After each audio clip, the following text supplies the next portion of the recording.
All right, excuse the microphone.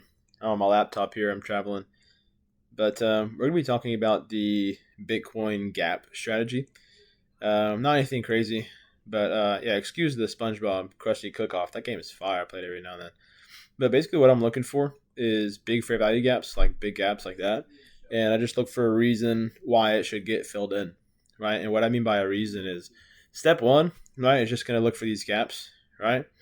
And step two is wait for consolidation. So periods like that to let us know that the gaps are pretty much over with.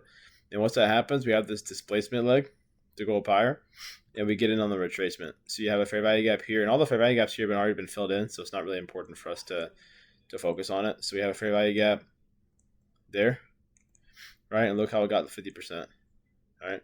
But I'm mainly focused on this fair value gap right there, right? So right here, not only did it get 50% once, twice, but it got it in here, even dipped down into here, right? So the significance behind this is really there's multiple ways that you can look for an entry. So from high to low, from low to high, 705, just about missed 79. And from there, you have like a really, really solid entry point. 705 is really nice. And then, you would get in at 705 once it starts to reverse, right? So from this here, like straight up, what I would do is I would enter when it starts to have this manipulation. I'm not the manipulation candle right on this indecision candle, and then once this candle starts to push up, that's whenever I would get in, because you're seeing the 705 is starting to be like support, or 79 being support or whatever, and from that point on, you can look for the market to start to reverse and start to push up. That's whenever I'd enter, because I don't want to enter on the very freaking low, because it could very easily continue to go down lower. So I'm basically getting in at 705, and really I'm getting at 705 when it starts to reverse and start to go higher. So I'll give it a second, let it push up a little bit, then I'd buy in, and then I'd take the whole freaking meat of the move. But basically what I'm looking for as a TP is to get it filled in really on any of these fair value gaps. Look, really I play it conservative a bit. So what I do is I make it my entry go from, and this is where I put my entry point at, right? So I put it roughly in here when it starts to reverse and go higher. My stop loss really at whatever area I'd like to keep it at, but I like to keep it at the wicks or the bodies maybe.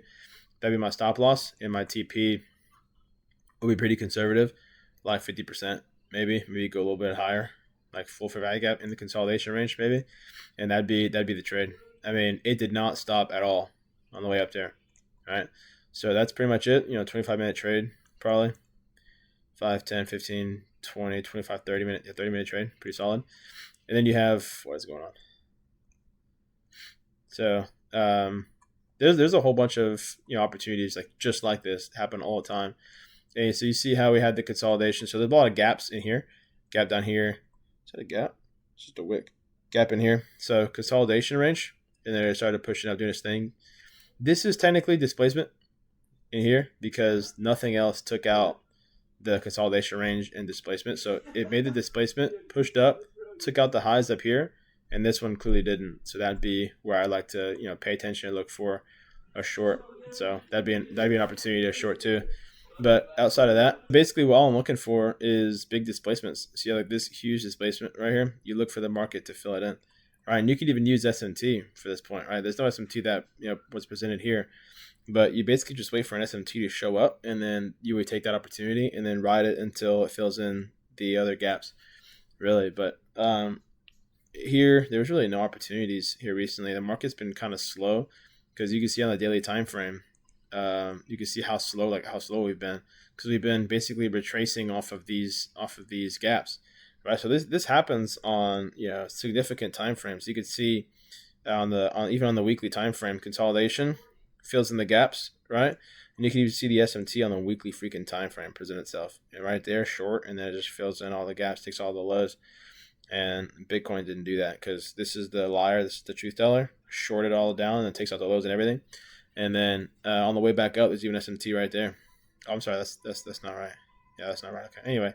But yeah, I mean, it fills in the gaps, and then I'm sure there's an opportunity you can take in here to go look for longs after it gets into the gap, and then takes out the highs. So same thing here. Like, it's filling in the gaps. Now we're looking for a reason to go short. Even on the daily time frame, there's been SMT like multiple times back here. Where was it at? Yeah, like in here, you see like this is going higher, this is going lower. I look for shorts in here to hold. Yeah, I would look for like the low to get taken out down here. I was talking about this like 2 3 weeks ago. I was looking for this low to get taken out because we were just like chopping up higher, chopping, and then have that displacement. See, I'm gonna wait for a bullish little retracement, fill into a gap or something, and that'd be my big short for another sell off. That'd be what I'm looking for. But anyway, 5 minute time frame. I can go back to like another example that we could take a look at. Let's see. Was this one in here? I think it was. So we have like all these gaps in here, right? And then we would have, yeah, we got lucky on this one, didn't we? Yeah. But anyway, it's just like it's the same system, right? So big gaps, a lot of gaps, a lot more gaps here, and then it bottoms out, freaking makes like a little range, and then this does not take out the low. This one did. So that's where I'd look for the opportunities now. And the reason why I wouldn't get in on this, because this is just a retracement. There's no like sign of consolidation. This is the sign of consolidation because it was like pushing up, pushing down, pushing up, pushing down. But over here, it just pushed up, pushed down, push up. It's like this is not enough. This looks like it's just a retracement. It could continue down lower. But this is a whole lot more convincing and telling me that, yeah, this looks like it wants to actually go higher, and it's in a consolidation range. So this works out. But you can see how Mark started to push up. That's my entry. Retrace against me a little bit, and then bang, just pushes up like $600, $700, whatever that was, and then go straight to TP. So I mean, it's pretty crazy. But this system happens. It works all the time. So you see big gaps going down lower, and then to fill it in because this one's really just wicks, right? Not a whole lot of gaps there. Big gaps in here. So this is where I would look for shorts. But there was no SMT, so that sucks. But we're in a slow market right now, so this is just kind of how it is. But you can see big gaps in here. Like you can even see like this one took out liquidity from in here, took out liquidity, made big gaps, and this is where I would start looking for shorts. So right here, you can even see the SMTs right there, right, and then from here to there, and then we would start looking for shorts once it starts to look like it's going to reverse on us. And stop loss at that high or near the high, right? And then we would have TP straight up like near the lows, and that'd be like a 1 to 5.6 or whatever. Oops, and that'd be it, right? My mouse pad is my bed, so figuring it out here. But anyway, a lot of consolidation, no displacement yet. So you see this is displacement right here. So big displacement, push it up.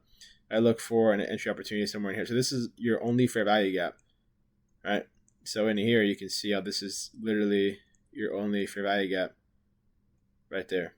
That's it. And it didn't even break through it completely. Look at that. So it respected the hell out of that fair value gap right there. And that's it. That would be your buy-in. Once it starts to go back up, that's your buy-in. And then you hold until it fills in all the gaps. So on the way down, on the way up, this is what I'm looking for. Right there. Probably my entry. Maybe if you want to play a little safe, you can do it right there. Stop loss near the low. And then you have your TP. You like the high of the fair value gap. See how this red box right here? This is the fair value gap. It never got mitigated. So like you could put it right there, and you play conservative right there, right? Just about a 1 to 5, and that'd be it. So you get a 1 to 5.61 on the way down, and almost a 1 to 5 on the way back up. So it's pretty crazy because the market loves to fill in these gaps. And on top of that, like you can see how the market's literally setting you up. So it's been consolidation period, drops down, takes out liquidity on Ethereum as well, and then pushes up, creates displacements, and then it'd be your buy entry or your buy entry. That'd be your entry, and that'd be it. And then you can even see it on freaking Bitcoin. The body respected the candle, and then that'd be my entry long. And then you can see how it fills in the gap, even this fair value gap. Looks fair value gap right there. Fill that in, and I mean that's it, bro. It's like it's freaking crazy how like consistent the strategy is. But this still happens like literally all the time, literally like all the freaking time. And you can see how we were just working this fair value gap, working the heck out of it, and then here started to drop down, create another gap. I bet you it filled it in at some point up there. We never went that high. We're just hella bearish. But you see how we're starting to have my computer freaking cool off, man. It's like the same thing over here, right? So you had consolidation period. And you can see how the market pushed down to clear in the gaps. We didn't want to get all the way down here, which kind of sucks. But drop down. You see how the displacement leg. So consolidation, drop down for the displacement. And you can see, and there's no SMT up there. That kind of sucks. Anyway, in one of these fair value gaps would be my entry short, probably in here somewhere, maybe, I don't know. But at the same time, like if we go from, this is all ICT, right? But if we go from this high to down to this low, it's not really worth it because at equilibrium, it's not even at like a premium. So might not be worth it. But yeah, could get in, could stay out. You could look for it. You look for it to fill in. Maybe something here, maybe something here. I don't know. But we are bullish, so probably not the best idea to be. I say we're bullish because we're trying to look for a reversal after this. Everybody got filled in on Wednesday.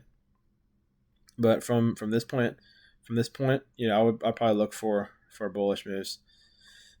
We've been bullish for like 2 months, I think. So it's just been a really slow chop. But you can see like the same thing like over and over and over and over and over again. Like look at this, bro. Like whenever you have all these gaps come in, whenever it's like a sharp reversal like that, you just miss the opportunity. There's no way to get in from this very low unless like you look at something previous. But to get in like just on a gap like this, or like just on a quick dime like that, like I'm not calling the market at that freaking very low. I'm waiting for something like this to show up. Reversal, I say reversal, retracement, consolidation. I look for something like this. Something that would tell me like, yeah, like the market's looking to change direction. That would be my opportunity to look for a short. Now this is close enough to be relative equal high. This one is obviously a much higher high. So from here, it would be like that, and I would short this one, no cap. So I would short it from probably, I don't know, here somewhere. And I'd short it from the high, and I would look to fill in whatever gap, probably like down here somewhere. And you notice how it goes into it. It didn't want to go all the way down into here, but it did in the Asian session. So it could come up, reverse for a little bit. You can see the strength. You can see that really it's the liar on Bitcoin, the truth teller on Ethereum. Yeah, I would shorten here too. So from here, do that. And then I would short 100%. I'd short right here. So you can see how much stronger, quote unquote stronger, Bitcoin looks. And you see how much more bearish it looks on freaking on Ethereum. So from here, dude, like literally, see how market's consolidating, drop down, pushes back up. That'd be my entry 100% when it starts to go red. 100%. 100% I'm shorting right there. And then from here, stop losses at the high. And then take profit would be at these gaps down in here. So I'd probably fill in probably just before the gap to be conservative because it's taking out PM session lows in the lunch middle. I'm like, that'd probably be where my conservative TP would be. And that'd be it. And then market pushed into the fair value gap, order block, whatever was sitting over there. See on Bitcoin had the fair value gap in here, filled it in. It flipped on a dime, so there's nothing we could do. But stuff like that, it's just like it's so freaking easy to read Bitcoin. You can see how we have these gaps in here. The market has been consolidating like all day, or like all out, like multiple hours. It's been consolidating. It's like for hours and hours, consolidating, then drop down, then push back up. Like this kind of sucks, but pushes back up, but it creates SMT at the Asian session highs. So from here, you see how the market made a higher high, and then so over here made a lower high. So from right there, I look to short right here. And I'll probably short from in here somewhere, and I would stop loss up there, and TP would be somewhere like in this gap or this gap down here, because we're looking to flip bearish, but we have been bullish. So after we have I can't remember what day. I have a good memory, but I don't remember what day. Anyway, because there's been bullish times and bearish times. I can't remember which one's which on the 11th. I can't remember. But anyway, from this point, you could very easily look to have the market like fill in a gap like here in the Asian session or something like that. You could play it very conservative like this. Like this trade's an hour long, so this is a very easy trade to cash out on. But like same thing, right? So you can see gaps in here, gaps in here. It's like the market wanted to take it out, right? So it's not going to reverse on a dime here because we are bearish. But like even here, like I want to go on like a little tangent. Like look how far it could have gone, because this is like a significant low and we're bearish, right? So you can very easily just hold this for a while and let it freaking pay you. But me personally, like this is probably the most I'd ask for myself, honestly. It's probably the most I'd ask for. But you can be a little freaking ballsy with it and have it, go down here, whatever, 79,200, and it freaking gave it to you. So that's just, what's possible, especially whenever you're dropping down and then like you can see the market's like literally collapsing, had a retracement, and you see how all this liquidity up here, and it just barely scooped it out, and then just dropped down like crazy. I mean, usually I'm looking for a whole lot better of a liquidity run, like kind of like how what this looks like, push up and then drops down lower. But like mainly what I'm looking for from this gap fill is that you can see how the fair value gap was right there, and you can see how the market was literally consolidating the whole freaking time, drops down, creates that displacement, and then that'd be my entry somewhere in here. So you can even see from the fibs, right, from there to there. Was that the lowest? Where's the lowest? There we go. So from here, barely missed 79, 705 got hit, and then after that, it's literally been cash money ever since, and it just kept dropping down lower and lower and lower. So that's how easy, truthfully, how easy this strategy is, and how much like it just repeats literally all the time. So, see all these gaps in here. You literally look for a reason why you should enter. Now, I usually mainly trade in the New York AM session, but on Bitcoin especially, I trade like literally the entire time. I'm looking for opportunities like all day, all the way up until really the Asian session. But on London, I don't really check because I'm sleeping, right? I'm in the US. So yeah, that's pretty much it, man. I mean, there's a whole lot that goes into this strat. Please ignore this setup. This is something different that I was looking at.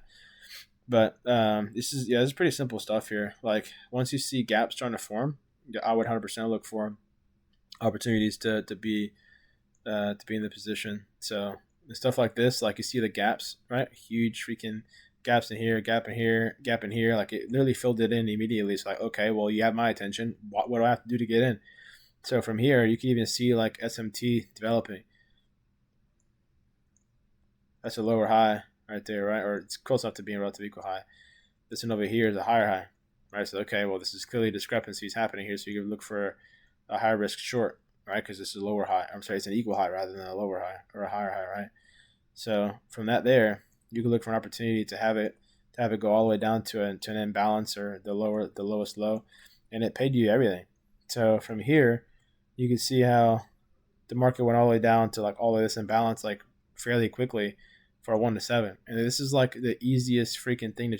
Bitcoin is so easy to freaking trade, dude. Like I'm not saying that just because I'm on a video. I'm being dead ass. Like market is so easy. Bitcoin especially is so easy to trade. My battery's about to die, dude. Where am I at? 9%. Holy cow. Anyway, I'm about to hop off. But yeah, it's super simple and super easy to do. It's like you would even see like something like this. Whenever you like seeing all these freaking gaps, like the market's gonna fill it in at some point. And whenever it does, you literally straight up look for a reason why you should get in long. So I would never trade from like this far away because I don't think I think it's kind of dumb to do that. But whenever you see like these big gaps, dude, like holy cow, it's like taking all my attention away. So you can even see like there's gaps in here. The market's gonna want to fill it in.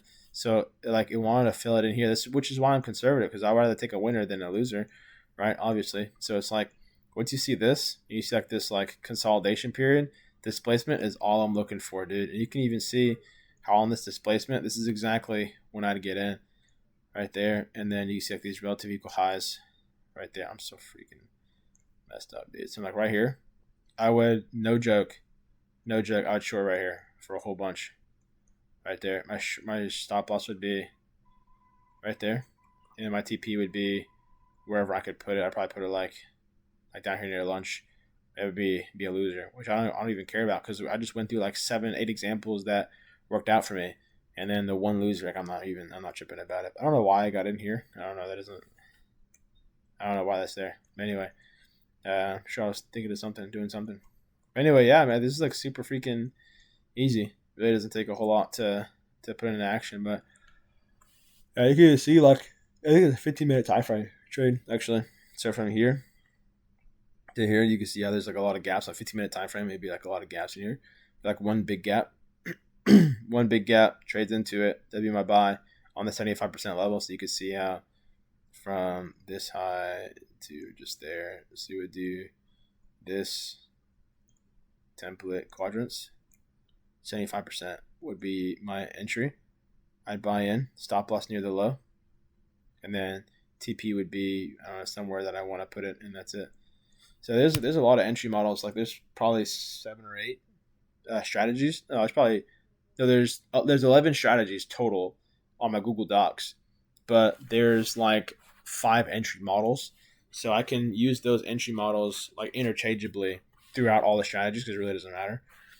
Um, all ranging from like daily time frame strategy. No, it was oops, it was 1 hour time frame strategy all the way down to the 1 minute.